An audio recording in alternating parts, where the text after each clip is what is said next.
Assalomu alaykum, hurmatli talabalar. Demak, bugungi mavzuyimiz 13-chi mavzu korxona xarajatlari va foydasi mavzusi hisoblanadi. Ushbu mavzuni biz 3 daraja asosida ko'rib chiqamiz. Birinchisi ishlab chiqarish xarajatlari tushunchasi va uning tarkibi. Keyingisi qisqa muddatli va uzoq muddatli davrlarda ishlab chiqarish xarajatlarining o'zgarish tamoyillari va oxirgisi foydaning mazmuni, foyda normasi va massasi deb atalgan rejalar hisoblanadi. Xo'p, birinchi rejamiz ishlab chiqarish xarajatlari tushunchasi va uning tarkibi. Hozirda ishlab chiqarish xarajatlarini tadqiq etishda asosan ikki xil yondashuv mavjud hisoblanadi. Birinchi yondashuvga ko'ra bu klassik yondashuv deb aytiladi. Ishlab chiqarish xarajatlari bu mahsulot ishlab chiqarish uchun amalga oshirilgan barcha jonli mehnat, pul va moddiy sarflarni o'z ichiga oladi.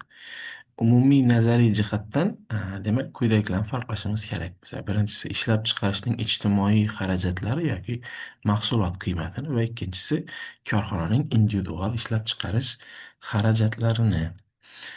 Demak, ijtimoiy ishlab chiqarish xarajatlari deganda biza mahsulot ishlab chiqarish uchun ijtimoiy zaruriy mehnatning umumiy sarflarini nazarda tutamiz.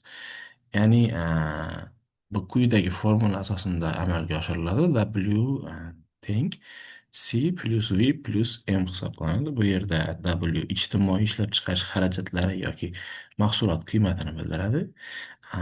C esa iste'mol qilinadigan ishlab chiqarish vositalari qiymatini bildiradi. V bu yerda ish haqini ko'rsatib beradi va M qo'shimcha qiymatni demak bizlarga beradi ekan. Ana endi shu formuladan gap chiqqan holatda korxona ishlab chiqarish xarajatlari haqida gaplashsak, korxona ishlab chiqarish xarajatlari deganda tovar va xizmatlarni ishlab chiqarish va iste'molchilarga yetkazib berishga qilinadigan barcha sarflar tushuniladi.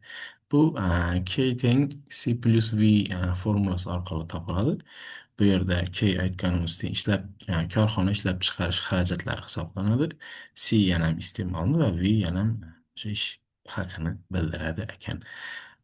Korxona tomonidan ishlab chiqarishga qilingan barcha sarf xarajatlarning puldagi ifodasini esa mahsulotning tan narxi deb aytamiz ekan.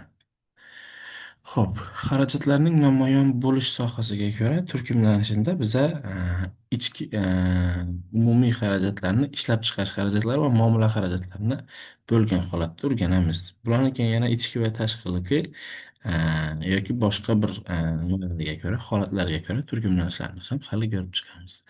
Demak, umumiy xarajatlarni bo'lgan vaqtimizda ishlab chiqarish xarajatlarini xomashyo xarajatlari, ish haqi, amortizatsiya xarajatlari, yoqilg'i va moylash materiallari xarajatlari kirar ekan.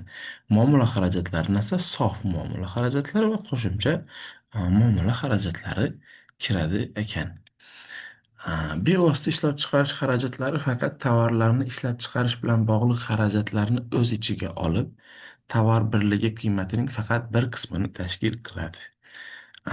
Muomala xarajatlari tushunchasi tovarlarni sotish jarayoni bilan bog'liq bo'lib, shu tovarlarni ishlab chiqaruvchidan iste'molchiga yetkazilguncha ketadigan barcha xarajatlarni demak o'z ichiga oladi ekan. Bularga nimalar kiradi desak, tovarlarni o'rash, qadoqlash, saralash, transportga ortish, tashish va saqlash xarajatlari qo'shimcha muomala xarajatlari hisoblanadi ekan. Sof muomala xarajatlari tovarlarni sotish bilan bog'liq bo'lib, sotuvchilarning maoshi, marketing, bunda iste'molchilarning talablarini o'rganish, bozorni o'rganish va hokazolar kiradi. Reklama va shu kabi xarajatlardan biri hisoblanadi ekan. Ishlab chiqarish xarajatlarining ikkinchi yo'nalishdagi konsepsiyalari marjinalistlar va neoklassiklar tomonidan ishlab chiqilgan bo'lib, ular bu boradagi klassik nazariyani ham ma'lum darajada hisobga oladilar. Marjinalistik sarf xarajatlar nazariyasi bo'yicha korxona ishlab chiqarish jarayonida foydalanadigan resurslar o'z resurslari yoki jalb qilingan resurslar bo'lishi mumkin. Shunga ko'ra, xarajatlarning ichki va tashqi qismlari ajratib ko'rsatiladi ekan. Bu g'oyani asosan bizaga Karl Menger asarlarida berilgan bo'lib, keyinchalik klassiklardan Alfred Marshall ham ushbu g'oyani yana rivojlanishini davom ettirgan. Demak, Tashqi xarajatlar korxona tomonidan zarur resurs va xizmatlarni tashqaridan to'lov asosida jalb etishi uchun sarf qilinadigan xarajatlar hisoblanadi. Va ichki xarajatlar korxonaning o'ziga tegishli bo'lgan resurslardan foydalanishi bilan bog'liq xarajatlar hisoblanadi ekan. Ah, Marjinalistik va neoklassiklarning sarf xarajatlari nazariyasida xarajatlarni jalb etilish manbalariga ko'ra turkumlanishi demak quyidagicha bo'ladi. Bunda tashqi xarajatlar, ishchi kuchiga sarflar, xomashyo xarajatlari, yonilg'i energiya xarajatlari, transport aloqa xizmatlari xarajatlari va bank xizmati xarajatlari hisoblanadi. Ichki xarajatlar esa asosiy kapital amortizatsiyasi, ijara haqi, qarz pul mablag'lari va foizlari va me'yordagi foyda xarajatlari hisoblanadi ekan. Xo'p, endi ishlab chiqarish hajmining o'zgarishiga ko'ra qisqarish yoki demak ortishini nazarda tutyapmiz.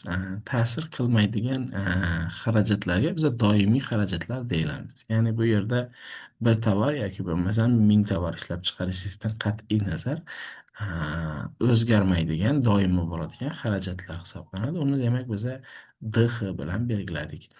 Ishlab chiqarishning har bir darajasida doimiy va o'zgaruvchi xarajatlar yig'indisini umumiy xarajatlar deb aytamiz. Buni UX bilan belgilaymiz va o'zgaruvchi xarajatlarni OX bilan belgilagan holda u nima desak, ishlab chiqarish hajmining o'zgarishiga ta'sir qiladigan xarajatlar aytiladi.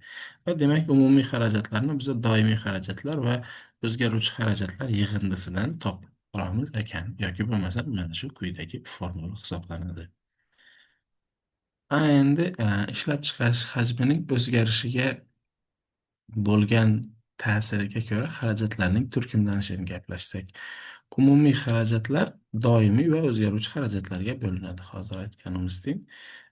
Demak, doimiy xarajatlar korxona to'lov majburiyatlari, soliqlar, amortizatsiya ajratmalari, ijara haqqi, qo'riqlash xizmati xarajatlari, boshqaruv xodimlari maoshi va hokazolar hisoblanadi. O'zgaruvchi xarajatlarga esa xomashyo, materiallar, yoqilg'i, transport xizmati, ishchilar ish haqi va shu kabilar demak kiradi ekan. Xo'p, ana endi doimiy o'zgaruvchi va umumiy xarajatlarni grafikdagi tasvirini ko'radigan bo'lsak biza umumiy xarajatlarni biza TC bilan ya'ni total cost deb aytadi bu yerda. A, O'zgaruvchilarni VC bilan va o'zgarmaydigan xarajatlarni FC bilan demak belgilaymiz ekan. Va ular grafikda ko'rinadi. Biza o'zgaruvchi va o'zgarmas xarajatlardan demak TC'ni yoki bo'lmasam umumiy xarajatni topib olamiz. Bu haqda gaplashdik. Xo'p, endi quyidagi formulada biza o'rtacha umumiy xarajatlarni aniqlash usulini ko'ryapmiz. O'rtacha umumiy xarajatlarni o'za umumiy xarajatlarni ishlab chiqarilgan mahsulotlar miqdoriga demak bo'lish orqali topamiz. A, O'rtacha doimiy xarajatlarni esa doimiy xarajatlar summasini ishlab chiqarilgan mahsulotlar miqdoriga bo'lish orqali topamiz. Ana undan keyin xuddi shu tarzda o'rtacha o'zgaruvchi xarajatlarni o'zgaruvchi xarajatlar summasini umumiy ishlab chiqarilgan mahsulotlar miqdoriga bo'lish orqali topamiz va oxirgisi so'nggi qo'shilgan xarajatni biza umumiy xarajatlarning o'zgarishini mahsulot miqdorining o'zgarishi bilan, ya'ni nechalla qo'shildi, nechalla qo'shilgan vaqti mahsulotga ham nechalla qo'shildi. То есть delta UH bilan delta M dan topamiz ekan. Endi korxonaning doimiy o'zgaruvchi umumiy o'rtacha xarajatlarini quyidagi jadvalda ko'rishlaringiz mumkin. Bunda demak ishlab chiqarilgan mahsulotlar miqdoriga qarab doimiy xarajatlar va o'zgaruvchi xarajatlar haqida ma'lumot berilgan. Korxonaning xarajatlari yoki bo'lmasam o'rtacha xarajatlar nuqtai nazaridan ko'rib turganingizdek doimiy xarajatlar har ikki holatda ham o'zgarmay bir xil qoladi mahsulot sonidan qat'iy nazar. Lekin mahsulot soni ortib borishi bilan o'zgaruvchi xarajatlar ortib boradi va shu o'zgaruvchi xarajatlar ortib borishi umumiy xarajatlarni ortib borishiga demak ta'sir qiladi ekan. Yoki bo'lmasam fixed cost bilan variable costni umumiysi demak bizlar bir turibdi total costni formuladagi kabi. Xo'p, mana endi shu o'rtacha xarajatlarni egri chiziqlarini bu yerda ko'rishimiz mumkin. Biz bu yerda o'rtacha umumiy xarajatlarni, o'rtacha doimiy xarajatlar va o'rtacha o'zgaruvchi xarajatlar egri chiziqlarini ko'rib turibmiz. Va uni aslida mana shu quyidagi formula orqali biza o'rtacha umumiy xarajatlarni aniqlaymiz ekan. Buning uchun biza o'rtacha doimiy xarajatlar bilan o'rtacha o'zgaruvchi xarajatlarni qo'shsak, o'rtacha umumiy xarajatni olamiz ekan. Xuddi shu yuqoridagi umumiy xarajatlar bilan doimiy xarajatlar va o'zgaruvchi xarajatlarni yig'indisidan gap chiqqanimizda o'rtachasida ham formula demak farq qilmaydi ekan. Xo'p, endi ikkinchi rejamizga o'tsak, qisqa va uzoq muddatli davrlarda ishlab chiqarish xarajatlarining o'zgarish tamoyillari. Qisqa muddatli davr bu korxonaning faqat o'zgaruvchi xarajatlari miqdorini o'zgartirishni taqozo etadigan davr hisoblanadi. Qisqa muddatli davrdagi ishlab chiqarish xarajatlariga demak quyidagilarni kiritamiz. Birinchisi, jonli mehnat xarajatlarini oshirish, ya'ni qo'shimcha ishchi kuchini yollash va ulardan foydalanish. Ikkinchisi, xomashyo, material, elektr energiyasi va boshqa xarajatlar miqdorini ko'paytirish. Va oxirgisi, nisbatan arzon va ishlab chiqarishga osonlik bilan joriy etish mumkin bo'lgan mehnat vositalari miqdorini ko'paytirish va hokazolar demak kiradi ekan.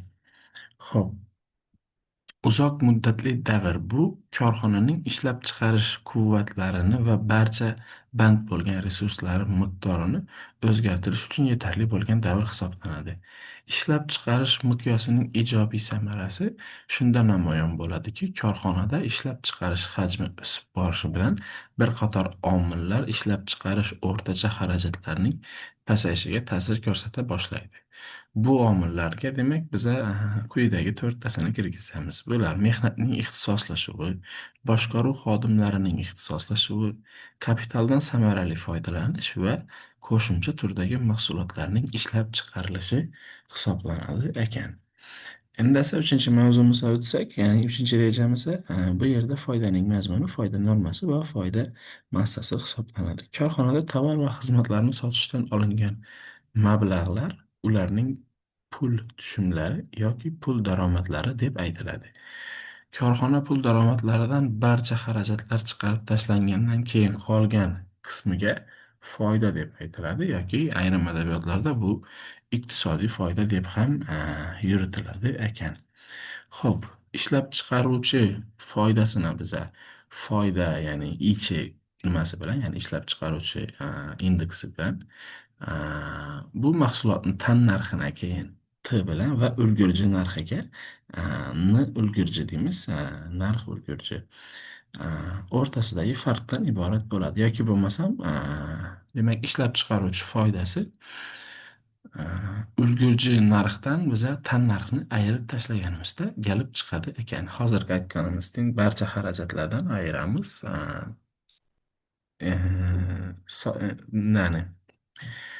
Umumiy narxdan ayiramiz barcha xarajatlar va tannarxni va shunda gap chiqadi bizada ishlab chiqaruvchining foydasi yoki quyidagi formula orqali. Bundan ko'rinadiki, mahsulot birligidan olinadigan foyda ikkita asosiy omilga bog'liq bo'ladi. Birinchisi mahsulot tannarxi darajasi va ikkinchisi ulgurji narxlar darajasi. Tannarx deganda o'zi nimani tushunamiz desak, bu mahsulotning har bir birligini ishlab chiqarish uchun sarflanadigan xarajatlarning puldagi ifodasi hisoblanadi. Demak, mahsulotning narxiga to'g'ridan to'g'ri ta'sir qiladigan ikkita nimamiz bor, omilimiz bor. Birinchisi bu ana o'sha tannarxni nimasi hisoblanadi. Narxni qiymati hisoblanadi va ikkinchisi ketgan mehnatning darajasi hisoblanadi. Demak, tannarx qanchalik yuqori bo'lsa, bu narxni ham shunchalik yuqori bo'lishiga olib keladi. Va effektivlik darajasi yoki bo'lmasam ishchi kuchining narxi oshishi ham yana o'z-o'zidan tannarxni oshirib, narxni oshirishiga olib keladi. Bu ikki omilni pasaytirish esa narxni pasayishiga olib kelishi mumkin, lekin qanchalik samaradorlik yuqori bo'lsa, bu yerda narx bilan tannarx orasidagi foydani ortishi va o'z-o'zidan korxonani oladigan foydasini ortishiga ham olib keladi ekan. Xo'p, mahsulot qiymati tarkibini keladigan bo'lsak, sarflangan ishlab chiqarish vositalari qiymati buni biza K bilan belgilaymiz. Ish haqi, ya'ni IX bilan va yalpi foydani F ya bilan belgiladik. Mahsulot tannarxi mahsulot qiymatini esa K bilan belgiladik. Demak, mahsulot qiymatini ichine mahsulotni tannarxi kiradi, lekin va yalpi foyda kiradi. Shu ikkalasi mahsulotni demak qiymatini keltirib chiqaradi. Bundan mahsulot tannarxini ichine ish haqi bilan sarflangan ishlab chiqarish vositalarining qiymati umumiy birgalikda kiradi ekan. Xo'p. Endi yalpi foydani taqsimlanishini kelsak. Yalpi foydani biza asosan ijara haqi, kredit uchun foiz, sof foyda, xayriya va boshqa fondlar hamda soliqlarga demak sarflashimiz mumkin. Ana shundan endi sof foyda qismini o'zini qanday nima qilamiz, taqsimlaymiz desak, birinchisi jamg'arilishi mumkin, atrof muhitni muhofaza qilishga ishlatilishi mumkin, kadrlar tayyorlash uchun ishlatilishi mumkin, ijtimoiy fondlarda ishlatilishi mumkin va tadbirkorlik daromadi sifatida olib chiqib ketilishi ham mumkin korxonadan. Va oxirgi slaydimizga keladigan bo'lsak, korxona umumiy pul tushumi tadbirkordagi iqtisodiy va buxgalteriya foydasining farqlanishi hisoblanadi. Demak, buxgalteriya atamasi bo'yicha buxgalteriya foydasi bu umumiy pul tushumi va tashqi xarajatlardan shakllangan foyda hisoblanadi. Iqtisodiy atama bo'yicha esa, demak, iqtisodiy foyda bu umumiy pul tushumidan tashqi xarajatlar va ichki xarajatlarni ayirib tashlab, me'yordagi demak, foydani ayirib tashlasak, shunda iqtisodiy foydani biza aniqlab olamiz ekan. Xo'p, bugungi darsimiz shu bilan tugadi. Hammangizga omad, sog', salomat bo'ling.